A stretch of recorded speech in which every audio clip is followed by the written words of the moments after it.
Okay, first of all disclaimer, sorry guys, मैं काफ़ी time से ऑफलाइन था, मतलब बहुत ज़्यादा टाइम से ऑफलाइन था, मेरे एग्जाम वगैरह थे और थोड़ी चीज़ें अप डाउन हो रही थी। बट अब थोड़ा सा न्यूट्रल है लाइफ में। एग्जाम हो गए, अच्छे नंबर आ गया, भाई तुम्हारा पास हो गया, सेमेस्टर 4 स्टार्ट होने वाला है और नया घर ले लिया है, गाड़ी ले लिया है। Here comes the money. Here we go. Money. सब कुछ ठीक चल रहा है। तो लेट्स स्टार्ट टुडेस वीडियो। और आज की वीडियो पहली बार होने वाली है इन्फॉर्मेटिव वीडियो। पूरी की पूरी क्योंकि काफ़ी टाइम हो गया है और मैंने कोई इन्फॉर्मेटिव वीडियो नहीं बनाई थी, मैंने कोई भी वीडियो नहीं बनाई थी। तो शुरुआत करते हैं। Hello guys, you watching Life Unscripted, my name is Ashish and let's start the video today.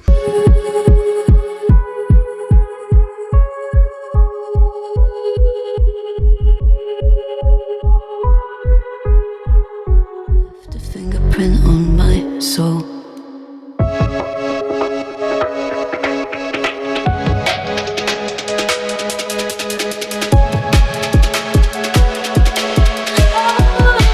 सो आज की वीडियो का टॉपिक जो है before and after landing in Canada, expectations versus reality. तो आज की वीडियोस में हम बात करेंगे कुछ क्वेश्चंस की, छाट के मैंने 10-12 क्वेश्चंस जो थे मैंने निकाले थे। मेरा एक फ्रेंड था, वो आया था अभी यहाँ पर रिसेंटली, अभी वो वैंकूवर जा रहा है, तो उसके साथ में थोड़ा मैंने इससे बातें की थी।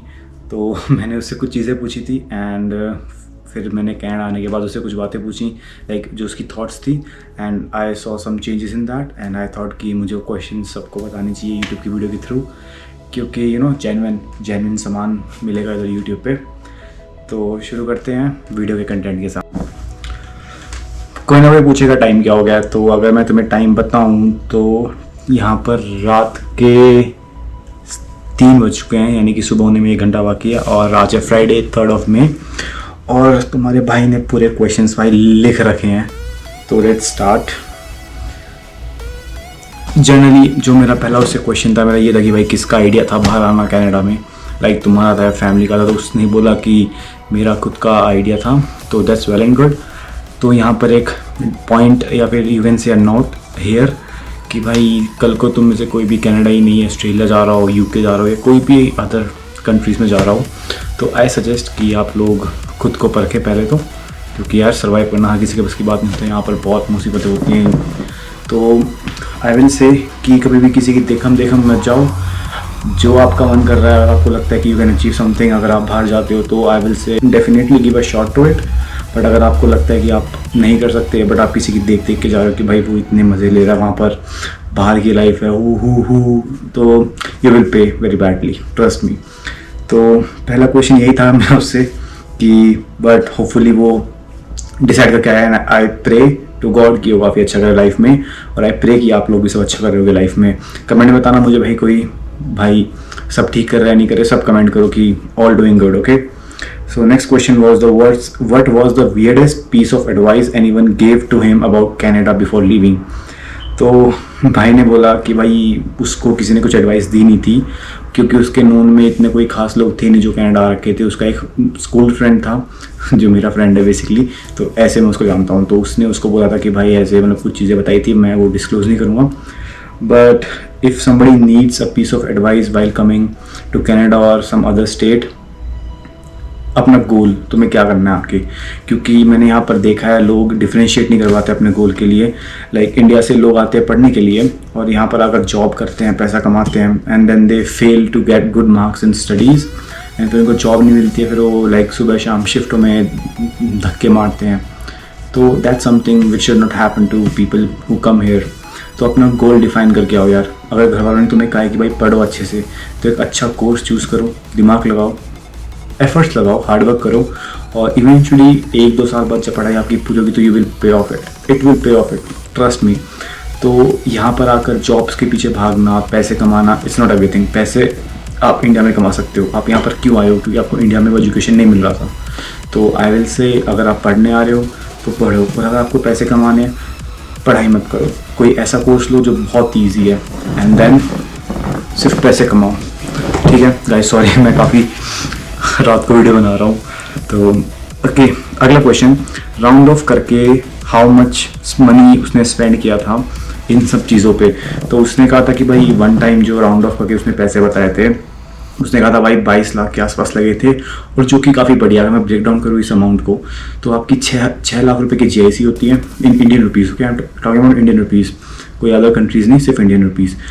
6 लाख की आपकी GIC होती है, and according to the colleges, like अलग कॉलेज की अलग कोर्स की फ़ीस अलग अलग होती है। तो एन एवरेज 8 to 10 lakhs आपकी कॉलेज की फ़ीस होती है 1 साल की। तो 6 और 10 16 लाख हो गए। उसके बाद छोटा मोटा खर्चा, आपकी शॉपिंग वगैरह हो जाएगी, वो हो गया। उसके बाद GIC हो गई, वीज़ा की फ़ीस हो गई, एंड कॉलेज फ़ीस मेन थी। बस ये छोटे मोटे खर्चे होते हैं, और मेरे को अभी याद नहीं आ रहे बताते वक्त, तो मैं जब वीडियो एडिट करूँगा तो मैं साइड में लिख दूँगा कि खर्चे का ब्रेकडाउन क्या क्या है, मेन ब्रेकडाउन क्या है। तो उसके बाद ये था कि भाई ये मुझे बताना है बेसिकली, अगर किसी को कनाडा या किसी भी और जगह जाना है तो उसका प्रोसीजर क्या क्या है। तो भाई IELTS करो, कॉलेज में अप्लाई करो, कॉलेज के वेट करो, एक्सेप्टेंस का अप्लाई करो, ऑफर लेटर का वेट करो, ऑफर लेटर आती है, GIC अप्लाई करो 6 लाख रुपये। GIC के बाद फिर तुम लोग यार वीज़ा में अप्लाई कर दो, और जैसे ही तुम्हारा स्टैंपिंग आते शॉपिंग करो, टिकट करो, आ जाओ कनाडा। उसके बाद let's talk about some okay. So मेरा उससे अगला क्वेश्चन ये था कि यू नो व्हाट, जब हम इंडिया में होते हैं, लाइक मैं भी जब था इंडिया में, तो जब मुझे किसी ने बोला कि मतलब मेरे दिमाग में आइडिया आया कि भाई कनाडा चलते हैं, तो मेरे दिमाग में कुछ प्री कंसेप्शंस थे कि भाई मैं कनाडा में जाके ये चीज़ें करूँगा, ये करूँगा। और जब मैं कनाडा आया तो those things, those feelings and all those things shifted a little bit, और किसी किसी के लिए वो बिल्कुल ही उल्टी हो जाती है। तो I asked this thing to him, and उसने बोला कि भाई ऐसा नहीं है। तो जो उसने इंडिया में सोचा था बिल्कुल भी ऐसा नहीं है कनाडा में आके उसके लिए, और सेम मैं बोलूँगा। बट मुझे 1 साल हो गया है, तो अब मुझसे वो सेम क्वेश्चन पूछा जाए तो I can say things are getting better. But मुझसे भी अगर कोई क्वेश्चन पूछता जब मैं कनाडा में आया था, आई कैन से भाई लग गए ज़िंदगी के। बट अब मुझे तो 1 साल से ऊपर हो गया, 2nd ईयर होपफुली चल रहा है मेरा। तो अगर मुझसे कोई क्वेश्चन पूछता है कि भाई क्या लगता है आपको, तो आई कैन से कि भाई things are getting better, they are shifting towards good slope.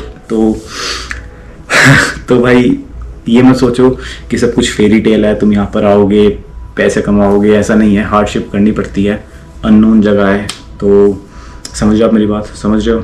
तो जैसे ही आप कोई भी गेम खेलते हो, गेम में आपको सेटअप करना पड़ता है, लेवल 1 से लेवल ऊपर करनी पड़ती है, ठीक है। तो ऐसे ही यहाँ पर है, लेवल ऊपर करेंगे आप, अपनी अपनी लेवल सबके निकलेंगे भाई, ठीक है। बट जो खड़ा रहेगा वो अड़ा रहेगा। लेवल सबके निकलेंगे, बट निकलेंगे उसके जो खड़ा रहेगा यहाँ पे, क्योंकि फॉरएवर में 2 चीजों का बिजनेस है, खड़े रहने का और दूसरा खड़े रहने का अपने ड्रीम के साथ। ठीक है, थक चोदी करती मैंने। On a scale of 0 to 10, how shock you were in counting the winters of Canada? Boom, 100।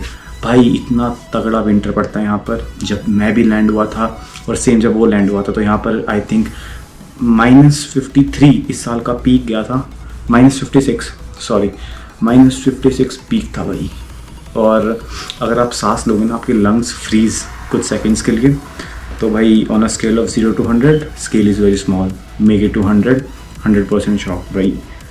Okay, what about people here? कैसे लगे यहाँ के लोग? मतलब खड़ूस थे, फ्रेंडली थे, क्या थे? ये थोड़ा मतलब मुझे नहीं पता, इसके आंसर से कुछ लोग शायद ऑफेंड हो जाए मेरे से, या उसको का नाम ही नहीं आएगा, मेरा नाम आएगा। But let me tell you truth guys, Canada में आकर गोरे तो अच्छे हैं, इतने बुरे नहीं है गोरे। They are full supportive, like until unless you're not getting into their nerves, they help you in everything.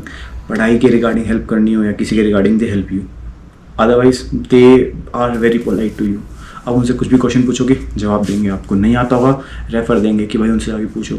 यहाँ पर कुछ अपने साइड के लोग हैं जो थोड़ी सी दिक्कत देते हैं यार, बट वही बात है भाई, कोई किसी का नहीं होता, सबको अपने लिए करना पड़ता है। तो भाई कोई खड़ूस है या नहीं है उससे हम कुछ नहीं कर सकते। बट हाँ, people here I can say 60% are khadus, 40% are good. Yeah, that's about this thing. What about daily expenses in Canada as compared to India? बहुत फ़र्क है, ट्रस्ट मी गाइस, बहुत फ़र्क है। हम लोग जब डाइनिंग करने जाते हैं ना, तो यहाँ पर अगर हम 2 सब्जी लें, अगर 8 या 6 नान लेते हैं, ब्रेड जिसे यहाँ पे कहते हैं, और रायता लेते हैं और एक सैलड लेते हैं, प्रॉपर छोटा सा सैलड, तो यहाँ पर बिल आता है $100 का। जो इंडिया में कन्वर्ट करे तो होते हैं 6,000 रुपये, और इंडिया में 6,000 में आप 10 दिन खाना खा सकते हो।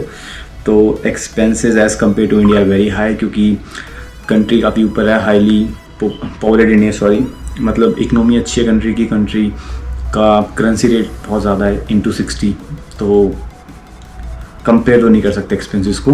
बट हाँ, इफ़ समबडी वर्क्स हियर वो मैनेज कर सकता है, मैं भी कर रहा हूँ किसी ना किसी तरह, भूखा नहीं मर रहा। ओके, अगला question, is there any difference in the teaching field of Canada and as compare to India? Okay, so I will say India की टी शर्ट पहन रखी है तो मैं इंडिया के खिलाफ तो बोल नहीं सकता, क्यों? क्योंकि खून भी इंडिया का मेरा, प्रो इंडियंस। तो आई विल से जो प्रैक्टिकल चीज़ें हैं ना, प्रैक्टिकल चीज़ें वो कनाडा में बहुत अच्छी हैं, और जो थ्योरी वाली चीज़ें हैं इंडिया की कोई टक्कर नहीं है। ओके, मैं दोनों का एग्जांपल दूंगा। मैथ सब्जेक्ट जैसे है, तो मेरे में मैथ्स था, people here literally use calculator to solve a problem. उनको कुछ कुछ फॉर्मूले भी नहीं पता है जो हमें 10th क्लास में सिखाए गए हैं मैथ्स में, क्योंकि मैथ्स हमारा एक यार थियोरेटिकल सब्जेक्ट था, समझ रहे हो आप। तो हमें मैथ्स में इतना सिखा रखा है कि किसी को अगर 12th क्लास की NCERT मैथ्स की हाथों पे आती है ना, वो यहाँ पर टीचर बन सकता है, ट्रस्ट मी। तो यहाँ पर ऐसी चीज़ों में पढ़ाई बहुत वीक है, यहाँ पे स्टूडेंट्स बहुत वीक हैं। बट वहीं पर ही अगर प्रैक्टिकल चीज़ें देखा जाए आगे है। ओके, मेरा कोर्स IT का है, तो मैथ्स मैंने बताया, मैथ्स में इंडिया आगे है, मैं आगे था, तो क्लास में मेरे सबसे अच्छे नंबर आया करते थे। बट वहीं पर ही जो अदर चीज़ें हैं, यानी कि IT टर्म्स होगी, IT के कोर्स हो गए जहाँ पे प्रैक्टिकल ज़्यादा इन्वॉल्वमेंट है, like setting up a router, proper router देते सेट करने के लिए, एक इन्वायरमेंट मिलता है आपको। तो दैट्स थिंग इज़ कनाडा अच्छा है भाई। प्रैक्टिकल में कनाडा गोज़ 100 एंड थियोरिकल चीज़ों में इंडिया गोज़ 100। एंड ये कहीं ना कहीं यार हमारे एजुकेशन सिस्टम में है। तो बकवास बंद करता हूँ मैं, अगला क्वेश्चन जाता हूँ। जॉब साइड आते हैं थोड़ा सा, and what is the status right now which is going on in the job sector of Canada? Okay, तो भाई रिसेशन हर जगह चल रहा है, इंडिया में भी चल रहा होगा रिसेशन, तो वहाँ पर नोटिसेबल नहीं होगा, बट यहाँ पर नोटिसेबल बहुत ज़्यादा है। तो हाँ भाई, मैं बोलता हूँ दुख के साथ जॉब्स नहीं मिल रही है कनाडा में इस टाइम पर, और कनाडा ने इसलिए ही इमिग्रेशन थोड़ा सा बंद कर दिया है कि भाई लोग कम आएंगे, एंड कंडीशन चेंज कर दी है मेरे ख्याल से। GIC पहले जब मैं था 6 लाख थी, अब 12 लाख कर दी है, यानी कि $20,000 एंड 636 अराउंड 20,000 CAD कर दिया GIC, क्योंकि यहाँ पर जॉब्स नहीं मिल रही है बच्चों को, क्योंकि रिसेशन है, ब्ला ब्ला ब्ला बुलशिट, जॉब्स नहीं मिल रही है, जॉब्स की कमी है। और मैं कैलगरी में हूँ, तब जाकर जॉब्स की कमी है। टोरंटो, वैंकूवर में तो बहुत कमी है, बट वहाँ पर कैश पे काम मिल जाता है, तो इतना रेलेवेंट नहीं लगता ये टॉपिक। बट कैलगरी में देसी लोग कम, हमारे गोरे ज़्यादा हैं, कैश पे काम नहीं मिलता, तो यहाँ। तो भाई अगले क्वेश्चन में चलते हैं। एक जॉब वगैरह का हो गया है। ओके, वर्थ इट है कनाडा आना या नहीं है? फिर वही बात आ गई यार, डिपेंड करता है टोटली आपके गोल्स क्या हैं, आपके एम्बिशन क्या है। अगर आपका एम्बिशन पैसे कमाना है, वर्थ इट है। अगर आपको पढ़ने आना है, वर्थ इट है। अगर आपको हवाबाजी करने आना है, वर्थ इट नहीं है। तो वर्थ इट की जो डेफिनेशन है वो सबके लिए अलग अलग है। मेरे लिए पता नहीं, अभी आई कान से 100% वर्थ इट है, बट आई कैन से 80% वर्थ इट है, क्योंकि अभी चल रहा है मेरा सब कुछ। बोला ना कि getting to the good side of the slope, तो वर्थ इट है भाई। ओके, सो अगला क्वेश्चन था, after landing in Canada what one thing you now do differently that you never would have done in India? काम, साफ़ सफाई, खाना बनाना, responsibilities सब करता हूँ भाई अब मैं। मेरे को अच्छी से अच्छी सब्ज़ी बनानी आती है, सब कुछ आता है। तो ये एक चीज़ है जो यहाँ पर सीखी है मैंने। और दूसरी चीज़ मैंने सीखा है भाई सर्वाइवल करना, कि एक अलग कंट्री है भाई, कोई आपको जानता नहीं है, आप अकेले हो, कोई स्पॉन्सर करने वाला नहीं है, कोई पीछे खड़ा नहीं है आपके। खड़े हैं तो घर वाले खड़े हैं, पर वो होम कंट्री में है। तो भाई मैंने ये सीखी है यहाँ पर आकर, और हर कोई सीखता है इवेंचुअली, जो भी बाहर देश आता है। उसके बाद एक क्वेश्चन जो सबसे इम्पोर्टेंट हर कोई पूछता है वो है कि भाई फ़ीस। क्या कोई एक बंदा, मतलब अ स्टूडेंट जो कनाडा आता है या कहीं भी कंट्री में जाता है, बट मैं कनाडा के बारे में बात कर रहा हूँ, तो जो भी बंदा कनाडा आता है वो अपनी फ़ीस निकाल पाता है, नहीं निकाल पाता खुद से? तो मेरे आंसर हाँ या ना दोनों हैं, depending on the personal situation, कि वो कौन से कोर्स में है, कौन से कॉलेज में है, और वो क्या काम कर रहा है। अगर उसको कैश पे काम मिल जाता है बाई चांस, और उसकी पढ़ाई भी इतनी मुश्किल नहीं है कि वो ईज़िली मैनेज कर सकता है कि क्लासेस मिस कर सके और काम कर सके, तो हाँ भाई ये कैन कलेक्ट द फीस। आराम से, कोई दिक्कत नहीं आएगी उसको। मेरे साथ में मेरे दोस्त हैं जिन्होंने अपनी फ़ीस खुद निकाली है, मैं नहीं निकाल पाया क्योंकि मेरा कोर्स बहुत मुश्किल है और मेरी पढ़ाई 5 दिन होती है, तो मेरे से इतनी नहीं हो पाई। बट हाँ, डिपेंड करता है भाई आपके ऊपर। और मैंने कहा था आपके गोल्स क्या हैं। अगर आपको सिर्फ और सिर्फ पढ़ाई करनी है, जॉब नहीं करनी, कम करनी है, तो भाई ये चीज़ें आपकी अभी पे ऑफ नहीं करेगी, पढ़ाई के बाद पे ऑफ करेगी। अच्छी जॉब मिलेगी, अच्छा पैकेज मिलेगा, बढ़िया पैसे कमाओगे। अभी जॉब करोगे, बाद में जॉब नहीं मिलेगी, पे ऑफ नहीं होगा। तो ये डिपेंड करता है भाई टोटली बंदे तो बंदे पे कि भाई उसका दिमाग में पर्सपेक्टिव क्या है, उसका एम्बिशन एंड गोल्स क्या है उसके। तो ये थे कुछ 8, 9, 10 क्वेश्चंस और आई होप आपको वीडियो अच्छी लगी होगी। प्लीज़ कह देना अच्छी लगी थी। और अब मैं वीडियो डालूंगा रेगुलर कुछ टाइम तक, और जब तक मेरे एग्ज़ाम नहीं आते, क्योंकि एग्ज़ाम में मेरी फट जाती है मेरे भाई, मैं अभी फेल होते बचाऊँ। और अगर आपके पास कोई और क्वेश्चंस है तो please let me know through by comments. और आपको पता है इंस्टाग्राम पे मैं पहले भी मैसेज तो करता ही था, रिप्लाई सबका। तो कोई भी दिक्कत है, कोई भी क्वेश्चन है, कोई भी क्वेरी है, आप मेरे से इंस्टा पे पूछ सकते हैं मैसेज करके मुझे। मेरी लिंक डिस्क्रिप्शन में होगी। थोड़ी बोरिंग वीडियो थी क्योंकि रात का टाइम था और मेरे से एक्साइटमेंट इतनी थी कि भाई बहुत टाइम बाद फ्री हुआ हूँ, तो लेट्स मेक अ वीडियो और लोगों को हालचाल पूछते हैं। तुम लोग भी जो मेरे सब्सक्राइबर्स जिन्होंने कौन सब्सक्राइब नहीं करा अभी तक, 500 लोग हैं जो मेरे, 564 सब्सक्राइबर्स हैं। थैंक यू यार। तो मुझे आप लोगों के लिए वीडियो बनानी थी, तो इसलिए मैंने जल्दबाजी में रात को 3 बजे वीडियो बनाई है और आई होप मैं सुबह तक डाल दूँगा वीडियो ये। तो बस इतनी बकबक। अगर आपको वीडियो अच्छी लगी हो थोड़ी सी भी तो लाइक कर देना, शेयर कर देना, सब्सक्राइब कर देना। एंड अगली वीडियो में थोड़े कुछ और पॉइंट्स लिखता हूँ मैं, और किसी बढ़िया से टॉपिक पे जो आई थिंक जो आने वाले लोग या फिर जो डिसाइड कर रहे हैं आने के लिए, उनके लिए थोड़ी सी हेल्पफुल होएगी या फिर अच्छी हेल्पफुल होएगी। एक चीज़ और, काफ़ी लोग पूछेंगे भाई मेरी वीडियो क्यों देखें, जो पहले से लोग हैं यहाँ पर बड़े बड़े यूट्यूबर्स हैं उनकी वीडियो क्यों नहीं देख सकते वो। तो मैं 2 चीज़ें बोलूँगा। मैं ये नहीं कह रहा कि आप मेरी वीडियो देखो उनकी मत देखो, या उनकी देखो मेरी मत देखो। 2 चीज़ें होती हैं, एक होता है पास्ट एक्सपीरियंस एंड एक होता है ऑन गोइंग एक्सपीरियंस। तो उनका था वो पास्ट एक्सपीरियंस, उन्होंने पढ़ाई कर चुके हैं, उन्होंने 10 साल या 5 साल पहले पढ़ाई की थी, तो देवा एक्सपीरियंस जो उनका पहले था। मेरे पास है अभी ऑन गोइंग एक्सपीरियंस, मेरे साथ हो रही हैं ये चीज़ें और मैं आपको साथ के साथ बता रहा हूँ। तो they don't know what was there in Calgary, they know what was there in Calgary 5 years before, but I know what is there right now in Calgary. तो उनकी वीडियो देखो फिर मेरी देखो आके, दोनों का फ़ायदा। तो that's all for today. So thank you for watching my video, I hope you like it. Bye.